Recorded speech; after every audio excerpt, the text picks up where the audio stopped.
mag thieth e nengo mogonyore to biro kete yo machalo nade? Erokamano, mano penjo maber nikech kane timo pilot mar UHC mano tim e kaontis moko 4, achiel kuom gi en kaonti ma Kisumu. Diere no noyudo kambe atiyo kendo athietho Kisumu district hospital kata ma githoro luongo ni general. Gima ne pilot timo en ni nochiwo dwach hospital to jo hospital chiwo thieth maonge chudo. Manyiso ni kane dwaro yath to nigamo ni yath, kane dwaro x-ray to gigamo x-ray kata gigamo x-ray films, bas iniyudo thieth maonge chudo. To mane nigi changamoto moko, ne nigi shida moko manomiyo ok obedo implemented kaka ne dwarre.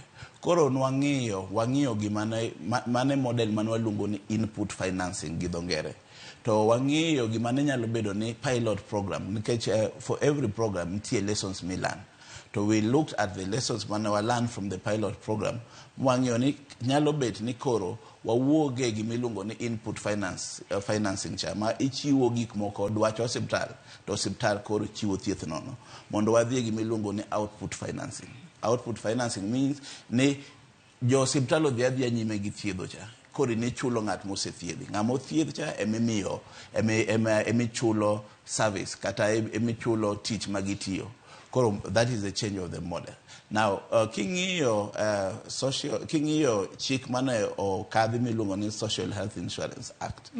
Opogore gi macha e yore moko. Tachiel kuom yore mopogore go en ni Social Health Insurance Act ni ogamo gimiluongo ni Social Health Authority, mwaluongo ni SHA.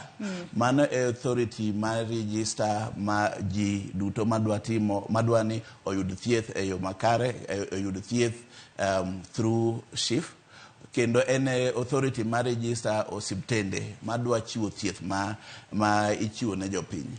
To mar ariyo en ni e iye kanyo nitie aguchni 3 mokete iye kanyo. Agulu mokwongo iluongo ni primary healthcare fund. En